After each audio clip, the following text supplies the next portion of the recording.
one of the biggest questions in the comment section is, where were the other guys during the time of the shooting? And were they the possible shooters that did the drive-by on Melly and Portland that they were stating?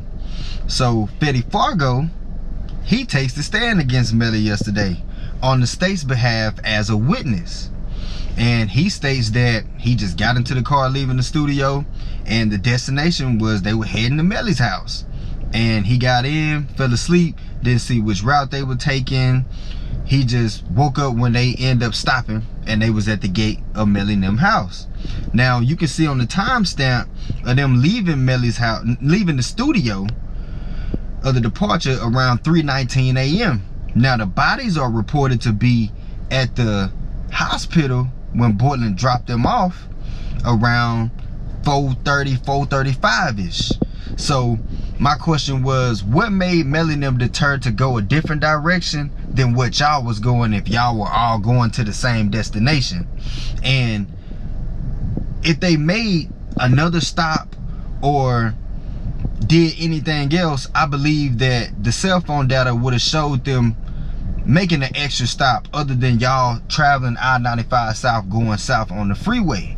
You know, so that's my question. What made Portland and Melly and them deter from just following each other, going to the same spot? So Fetty Fargo, he says when they get through the gate and get to Melly house, he just go in the inside and he just crash in Juvie's room. So I'm assuming everybody, they all stayed together in an apartment, house, community, or whatever it may be. I'm not sure. So he says that he's awakened by the cell phone calls of them, you know, being in a drive-by or whatever, and them being deceased. So my question was, now remember, Melly, when they stopped and this drive-by supposedly had happened, remember Melly is reported to get out and call Fredo Bang on the FaceTime call, or the Facebook FaceTime call, telling him to come pick him up in that location. Why call another rapper to come pick you up when you can call the guys that left with you from the studio that was going to your house to come and get you? Even if they was full, they still could have had room in the hatch back there to fit you in. You the prize. They was gonna come get you. Now if they would have heard this had happened, they was coming to get you. So why you just ain't call them? Why you going to Fredo Bang house? Unless Fredo coming to pick you up and y'all stay in the same neighborhood, and you know y'all can easily get to each other. You know what I'm saying? Y'all close in the vicinity.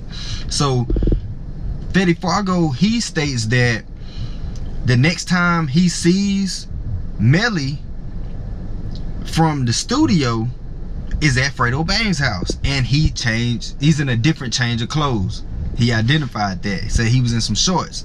Now I know that, you know, it's early in the morning. Remember, these dudes leaving the studio at 3 o'clock in the morning. You know, I'm pretty sure the sun gonna rise in Florida probably around about what, 6:30, 7 o'clock. I'm pretty sure the sun damn near right on y'all. You know, y'all in the east. So I'm pretty sure, you know, a change of clothes would be, you know, necessary, especially you finna go to another rapper house and y'all doing whatever y'all doing, chilling, whatever, hanging out, trying to figure out what's going on, so and so and so and so. So I can understand that, but the state didn't retrieve or ask for the evidence of the clothing from Melly. I don't think they asked for the evidence of clothing of Portland either. So on the state's behalf, that's put a big old hole in the case. So the state pulled up these text messages between Melly and Fetty Fargo about 3 days on Facebook after the incident. So that's why I say y'all stay off these social media sites when it comes to talking about stuff that y'all don't want to talk about, because you're not ducking and hiding by going on social media and typing it on Snapchat, Instagram, Facebook, or whatever. Like, you're not hiding it any more than what you would be doing by just sending the message to the person from your phone, from the messages. Because all of these social media apps, they are part of the Federal Communications Commission.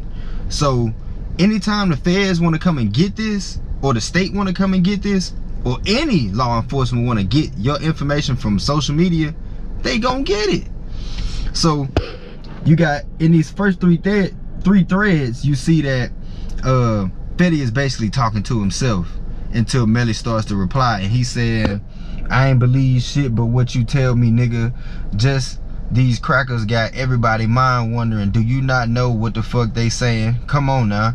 So obviously Melly is oblivious to all the pressure that's up on him right now pertaining to them being blamed for what happened, from what he's saying. And he says also, I ain't gonna never see my niggas again. Y'all niggas got stories fucked up. I don't know no more. Come on, tell me real nigga shit. And he also says, tighten up, real talk. And with all the text and shit, nigga pull up and tell me something fuck you mean, nigga. Mama hurt, she just wanna hear from y'all boys.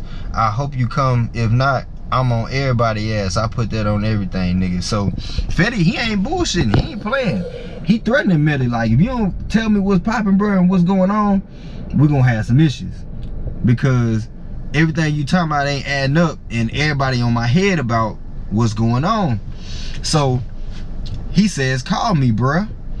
And Melly, he finally replies. He says, I showed them niggas more love than they parents.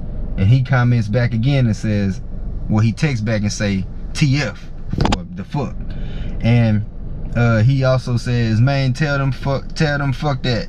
If they think I did some shit like that, we can go to war, nigga. You know I would never do nothing like that. And the conversation ends after that. So like I say, Fetty kind of put him in the clear because he looking for the clarity at the end, and he obviously he's bothered. Now understand that you know, Borland is kind of in a rock and a hard place right now, you know, determined on his state, because Melly, as far as the evidence right now on the state's behalf, they got all this cell phone data of where they was going. They got all the gunshot residue and the trajectories and, you know, keyhole, bullet, gun hole shots and all this different stuff to prove as far as evidence that the death took place inside the car and not the outside. But they don't have the evidence that's putting the gun in the hands of Melly. They don't have it. So that creates the reasonable doubt, you know, as far as the jury. Now, on Borland's part, what makes it really hard for him is if Melly gets acquitted in his trial and Borland goes to trial and decides to say, oh well, Melly did it, Melly out the clear, it's over with. So he can't do that if it goes there.